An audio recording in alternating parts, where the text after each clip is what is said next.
Hello, everyone. Thank you for coming to this session. I'm Irfan Kapasi. I'm a director at KPMG. And for the last 22 plus years, I've been helping clients achieve their vision of transformation on Oracle's platforms. I was fortunate enough to lead one such program for Academy Sports and Outdoors. And we were absolutely lucky to have Heather Davis as our sponsor and at the helm of that program. I'm going to ask Heather to share a little bit about Academy Sports and Outdoors and give us a little bit insight into the work that we did out there.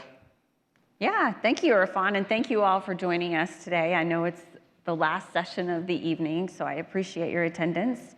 But just to get started, as Irfan mentioned, my name is Heather Davis. I am the Chief Accounting Officer at Academy Sports and Outdoors, and I served as our project sponsor and change champion on our own Oracle implementation.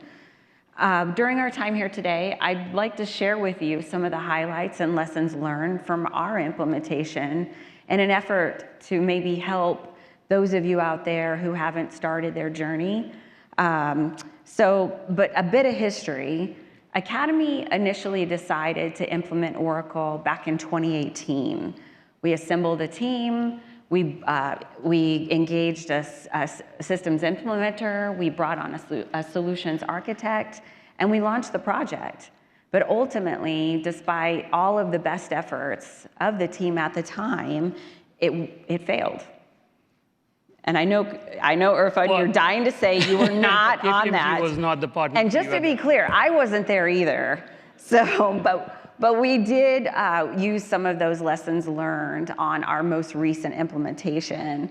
Let's fast forward to where we are now, and I'm here to tell you that we successfully launched Oracle on April 30th of this year.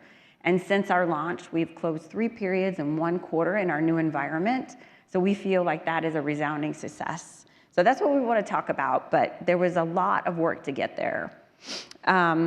We did certainly have contrasting experiences in 2018 and 2023, and we'd like to share some of those with you. So looking back to 2018, there were several reasons why the project failed. First, there was inadequate planning.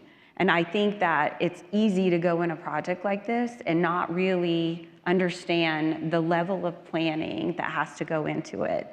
So back in 2018, because of the inadequate planning, there was confusion on the goals, the objectives. There was no measurable timelines. And so ultimately, that was a big fail.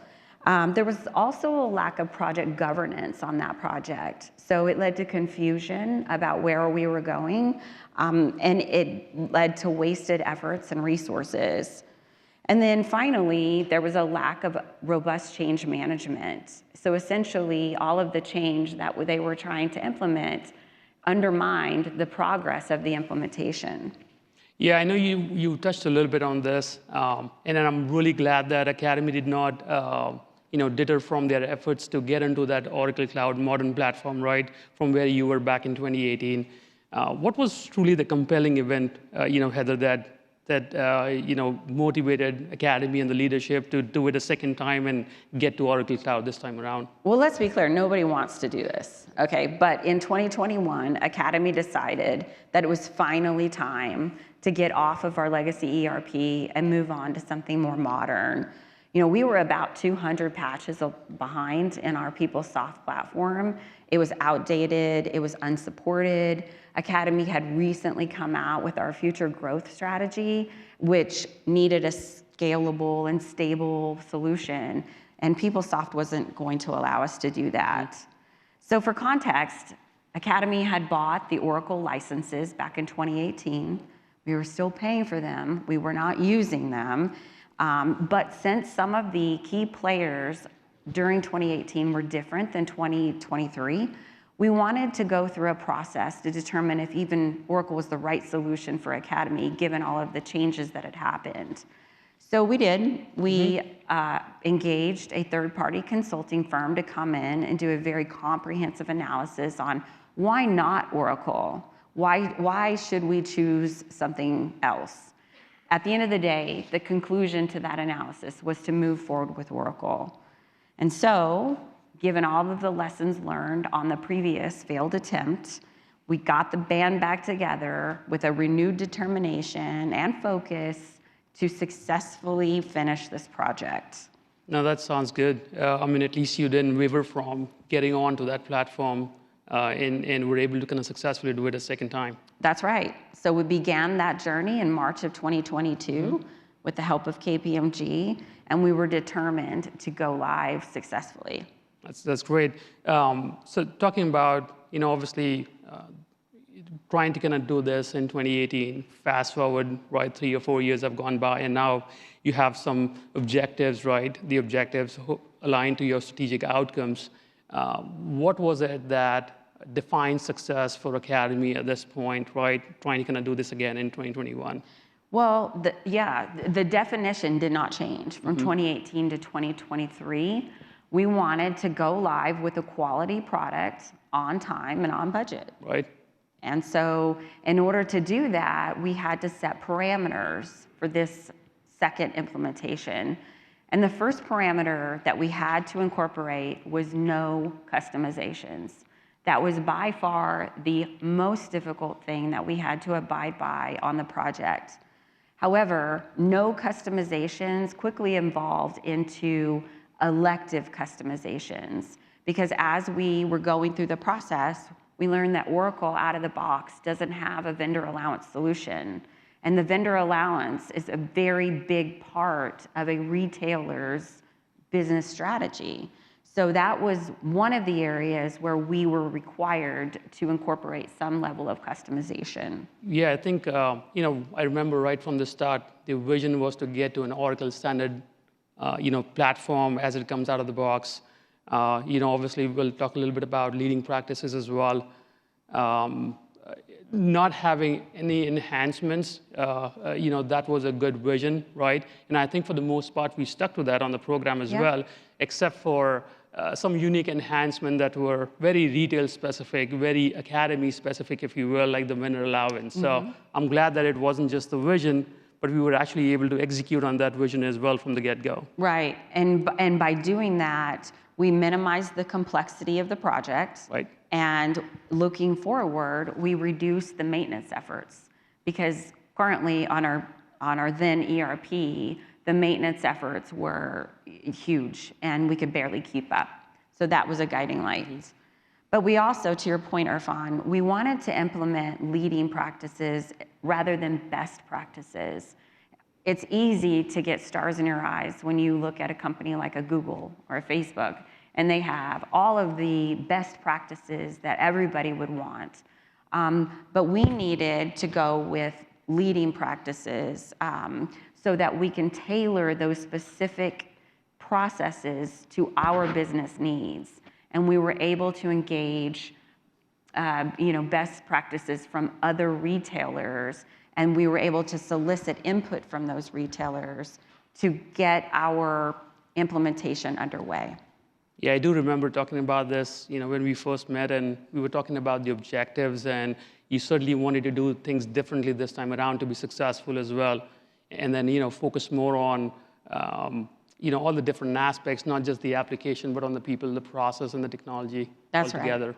And that was hard for me as the project sponsor to contemplate a situation where we were going to go live with something less than spectacular, something less than cutting edge. And so we really had to define what that meant and scale back our approach based on it. But then the third thing is that we wanted a platform that was compatible with all of our other existing applications.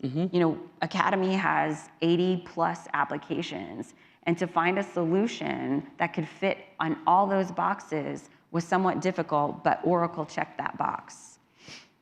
And then finally, and most importantly, Irfan, we wanted a systems implementer that had the technology, had the experience, the resources to get us across the finish line. Yeah, no, I'm glad. Obviously, KPMG was a partner with you, and we have successfully implemented this right now.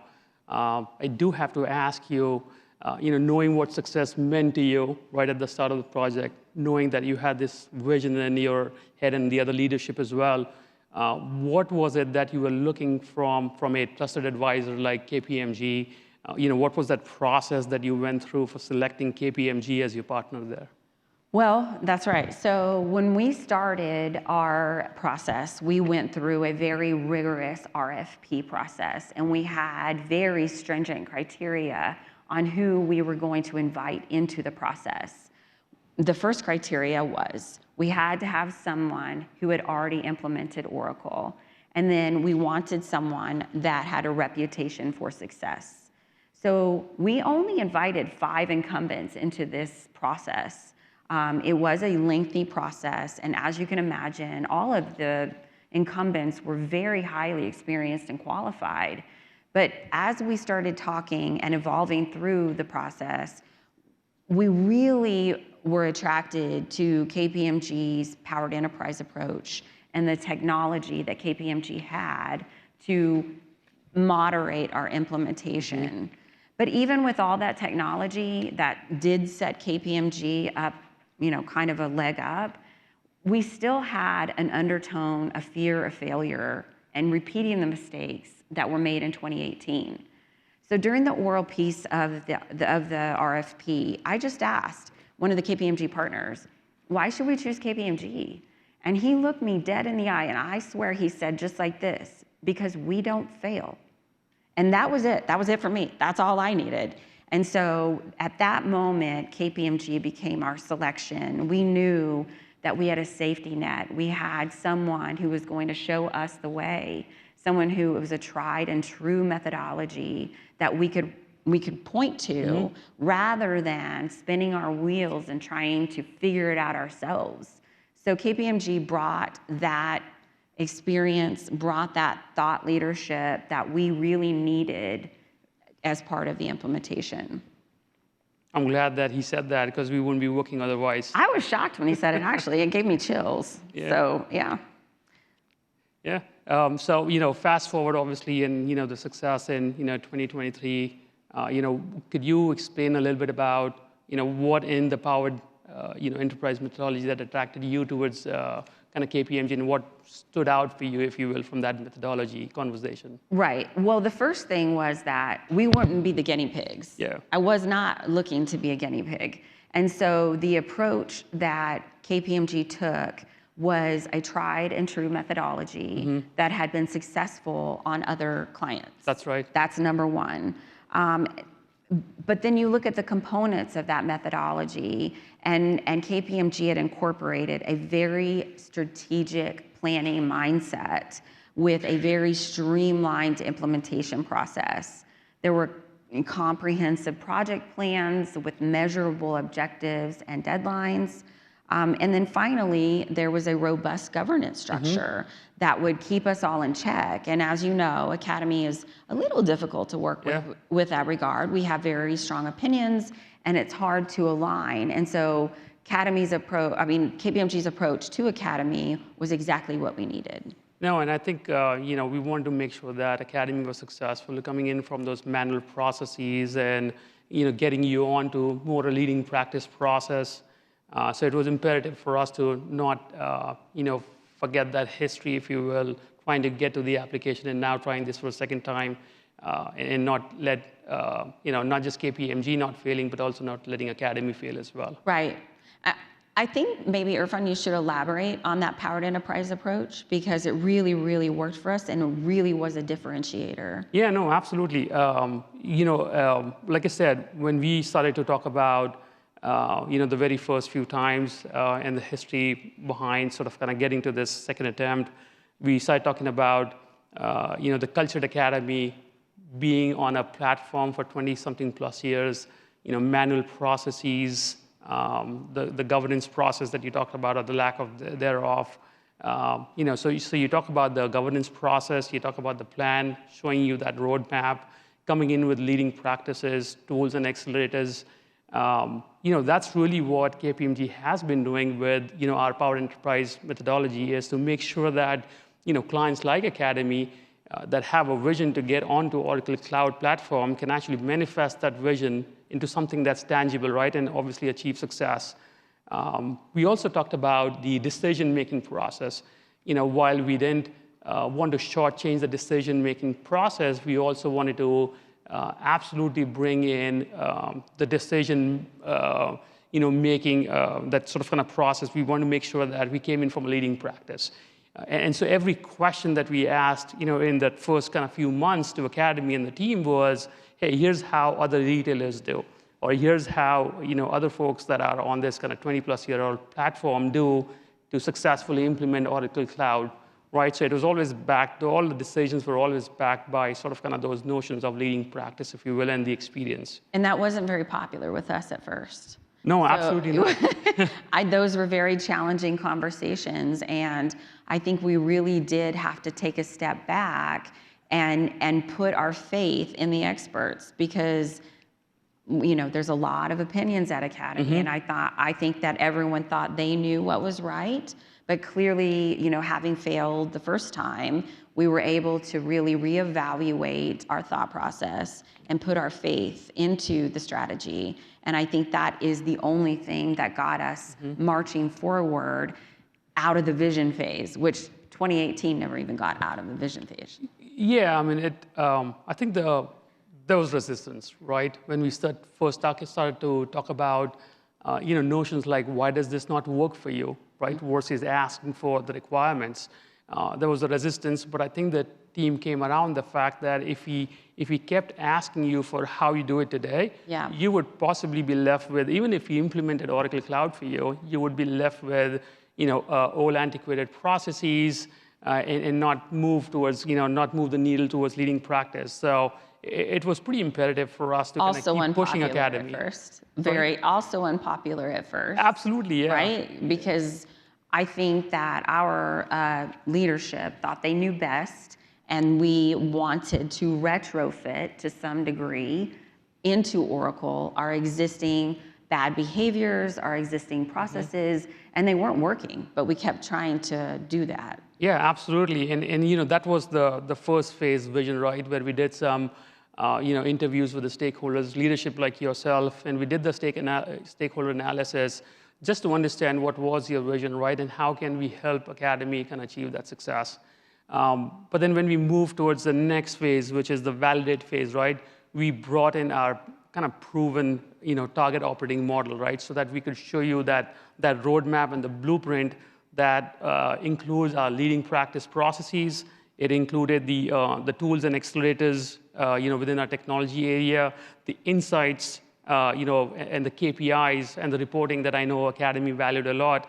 You combine all of that stuff, as part of the target operating model, along with KPMG's, experience doing this 100+ times on Oracle Cloud and our expertise in the retail industry. That made for a very powerful statement. I think the leadership saw that, and the team members saw that we have done this before and, kind of followed lead, if you will. Well, and another thing on that made that whole vision come to life was you actually had the process flows. Yes. And you can modify them on the fly. And so you could see a decision that we made that may contradict what the TOM was, and the impact, mostly negative, on the other processes. So it gave us a visual on the decision-making between KPMG and Academy. And so every time we would go back to what KPMG had suggested.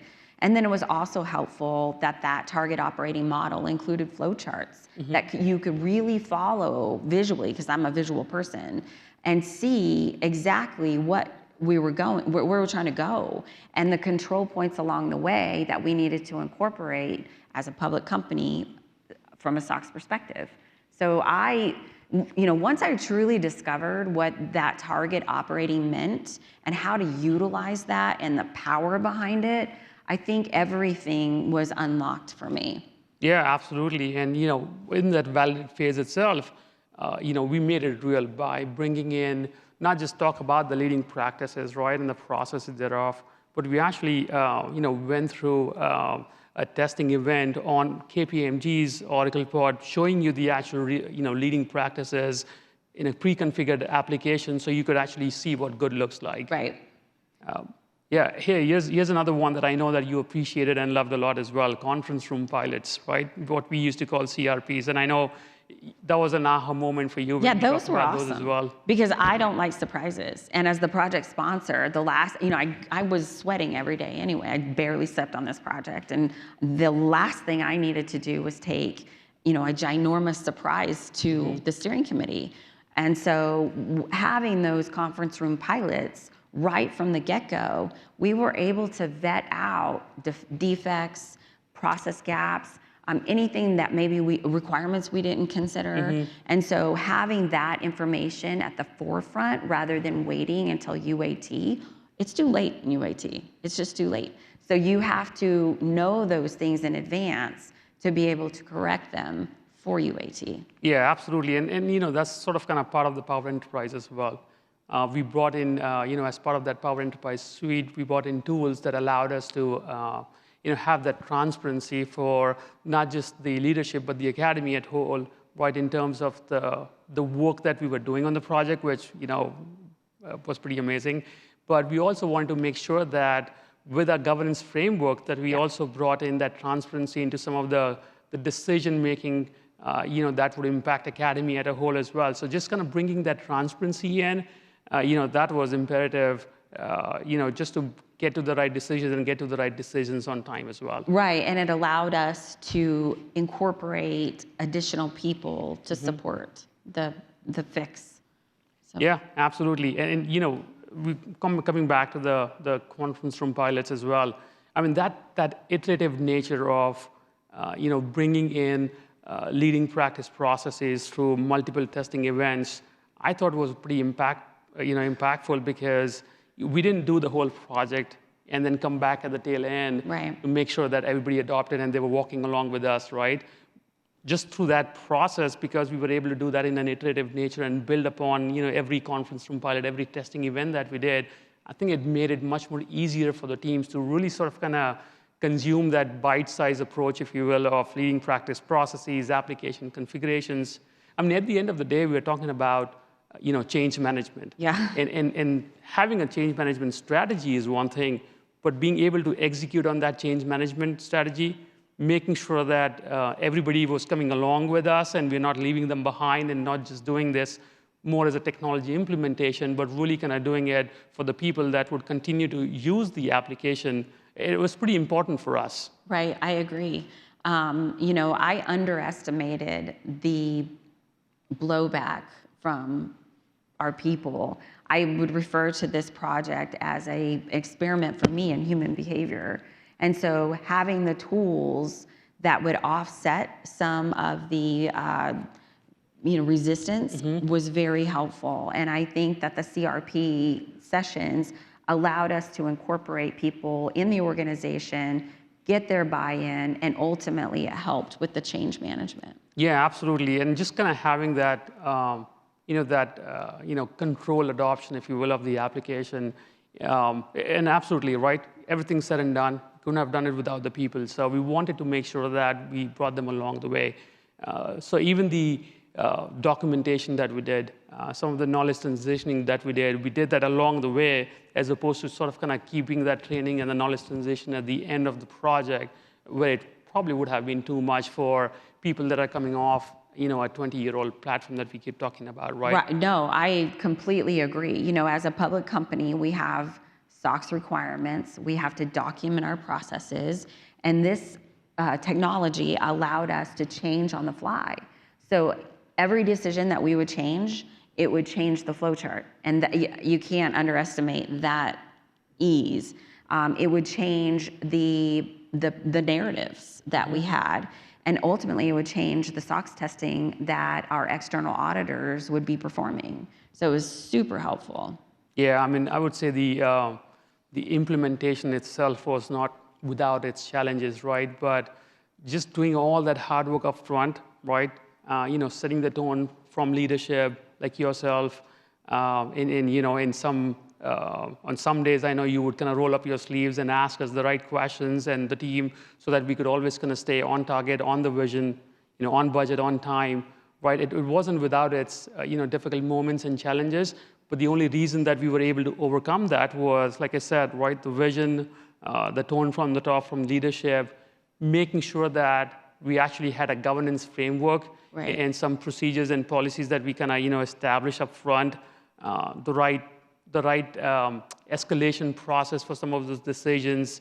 I think it just kind of allowed us to execute on this a bit more seamlessly, through that kind of power enterprise process and sort of kind of the adoption and the motivation from the team as well. I think that's important. You said team twice. Yeah. And I think that what we may not be articulating very well is the importance of the implementation team. Mm-hmm. My advice, if you do not have a strong implementation team, don't even start.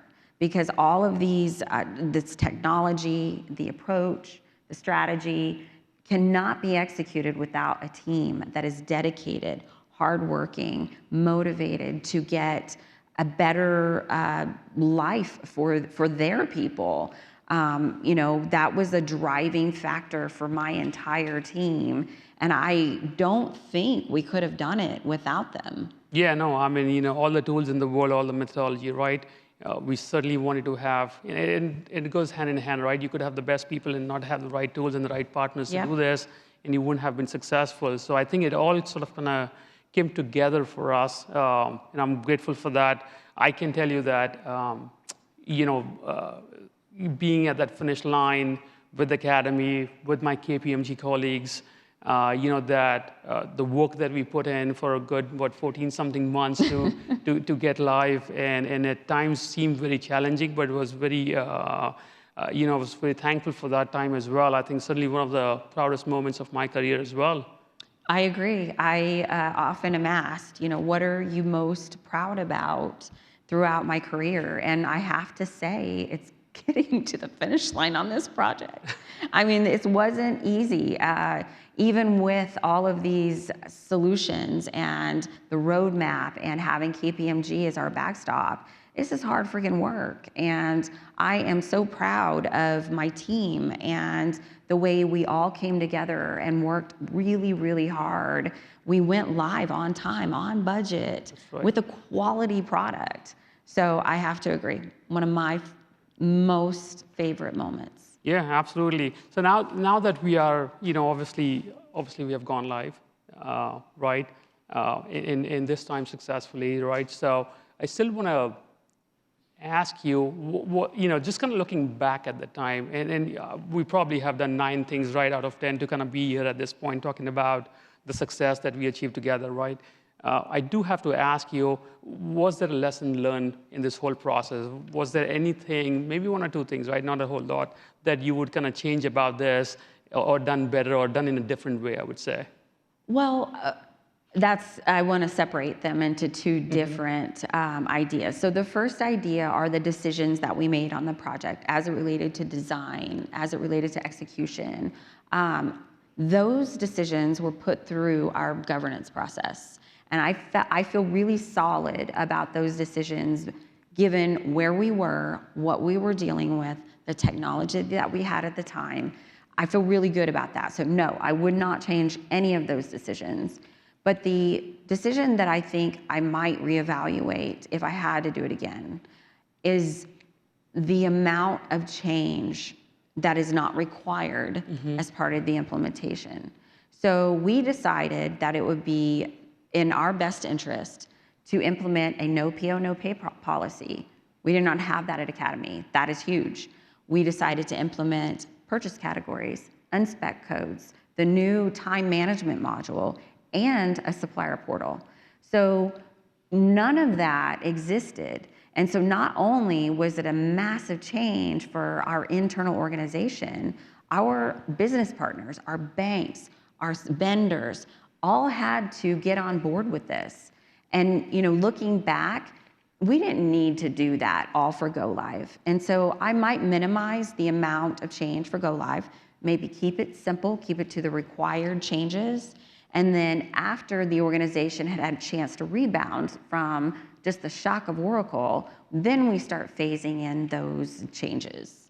Yeah, I think transformation, like this, especially for a client, like Academy, right? Which, again, we kind of keep going back to using the same processes, the same application for 20-something. You kind of set in your way. And so transformation in itself is hard.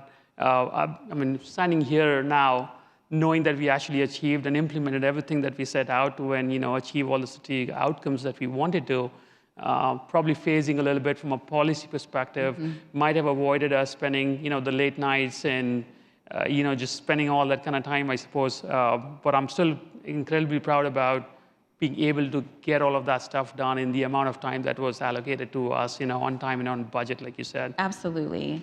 I think that for us, I think it's probably easier now that we're on this side to say that we did it and we might do it again.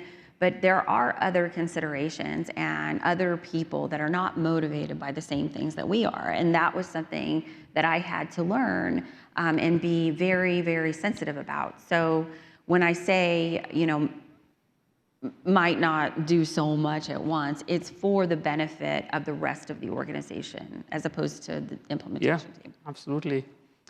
I do have to ask you though, Irfan. Sure. Okay. We spent a lot of time together. Yeah. Like a lot. Yeah, we did. Every night. Yeah.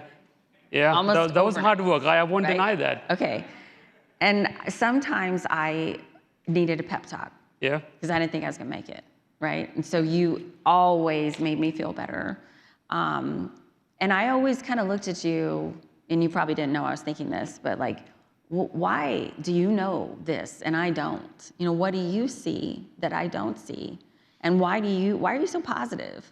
And, I just kind of chalked it up to, this is the way that you planned it. And it was going according to your plan. And you always were very calm, cool, and collected. But I want to ask you, did you learn anything? Would you do anything different?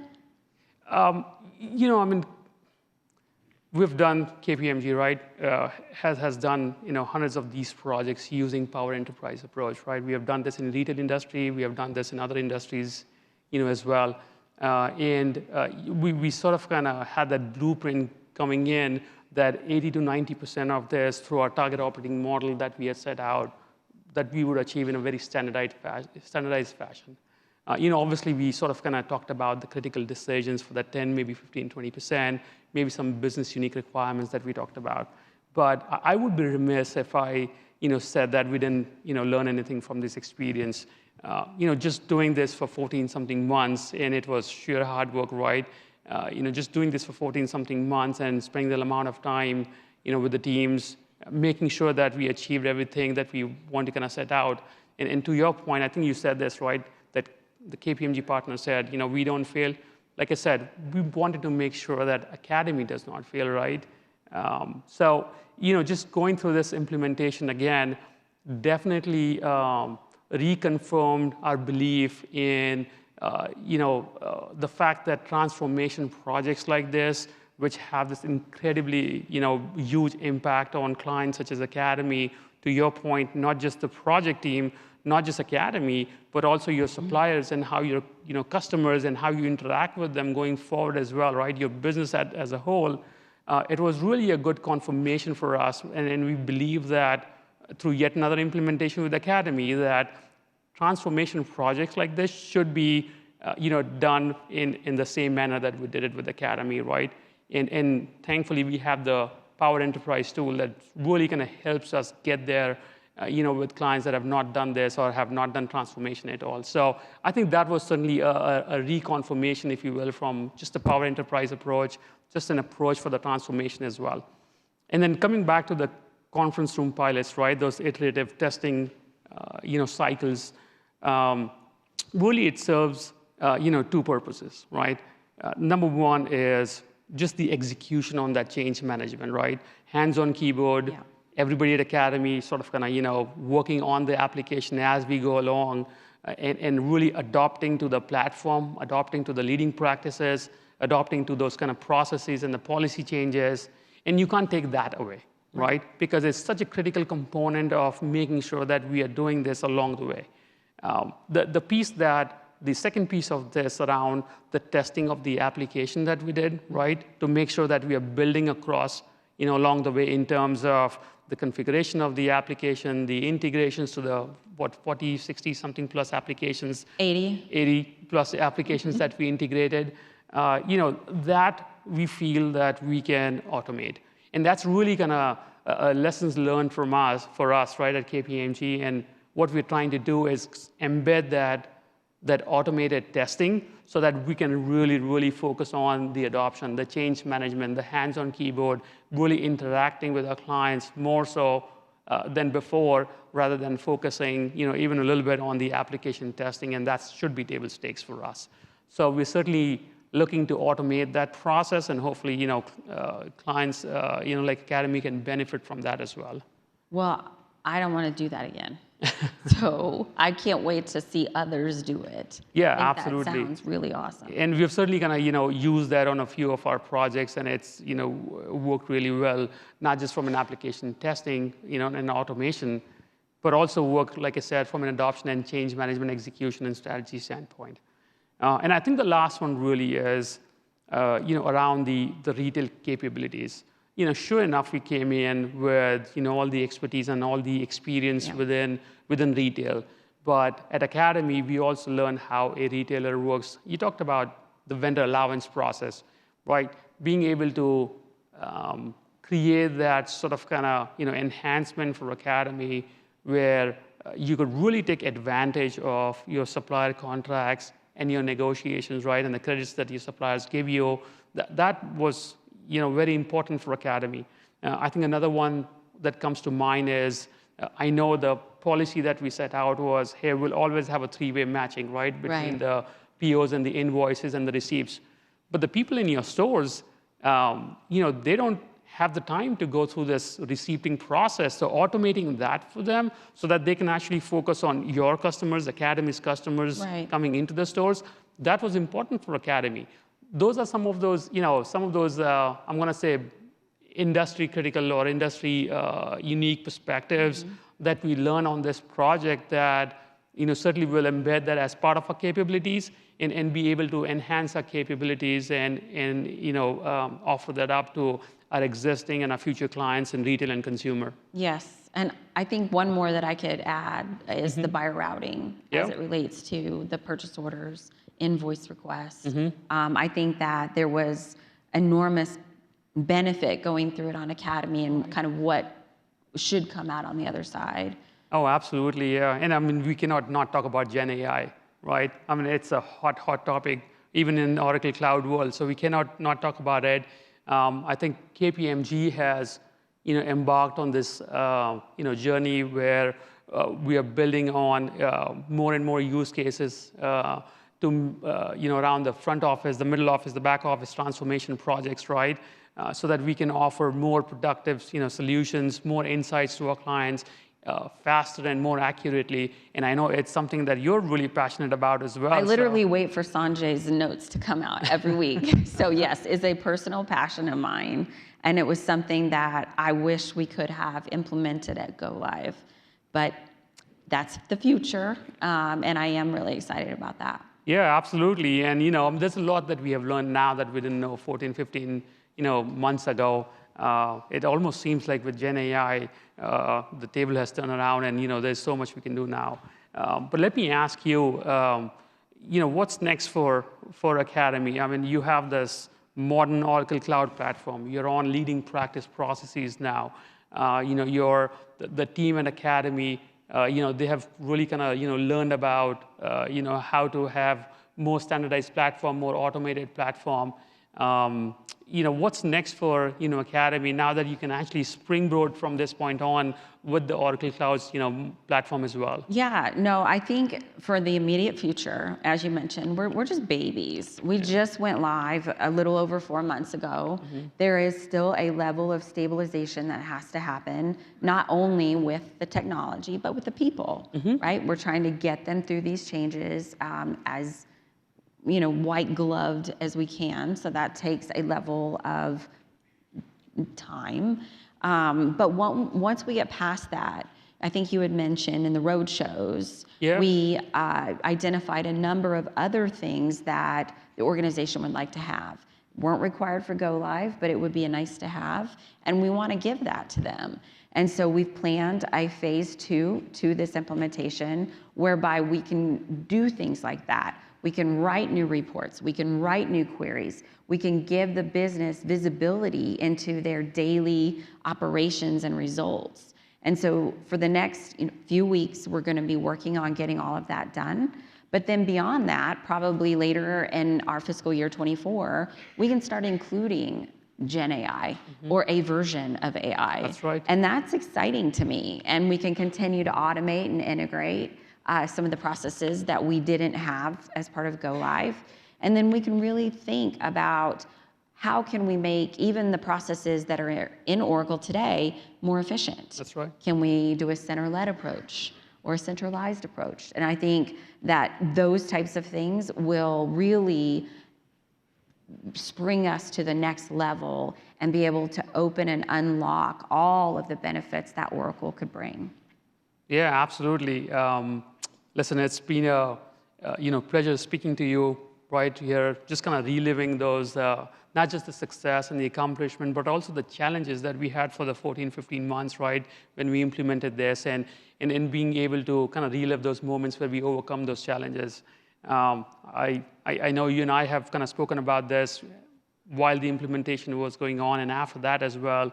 But just listening some additional perspectives from you today, I was like, well, I haven't heard that before, right? So I appreciate you, sharing those insights with us today. And I'm sure that there are clients out there that are looking to, go from their antiquated processes to a more leading process, right? Get into Oracle Cloud.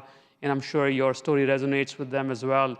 And this get to kind of learn something from this experience that you can share with us as well. So I appreciate it and thank you for that. And all the good luck for you and for Academy. I'm just looking out for what's next for Academy and you. Yeah, for sure. I mean, I had 2 goals for coming and speaking here today. One was to give people who maybe are at the start of their journey an avenue, somebody they could bounce ideas off of, and I can maybe help you with that struggle. But then secondly, my team back at Academy, we really don't have a network of people that are already on Oracle. And so to the extent that I can compile a list of phone a friend rather than phone an Irfan that I'll get a bill later for, right? Like I would rather phone a friend. And so, I would really love to be able to provide that to my team. And that being said, if you have any questions or just want to talk about anything that maybe we faced, a challenge that we faced, I know a lot of discussion went around approvals, workflows, delegations. Those are, I think, a pervasive theme. I'm happy to talk through that with you, maybe come up with some type of solution that was good for us, and maybe that might eliminate some of the heartburn that you might be experiencing in your implementation. Yeah, thank you so much again, Heather, and thanks again for sharing all the insights and spending the time with us today. Thanks, and thanks everyone for coming for this session. Thank you. Appreciate it. Thank you. Okay.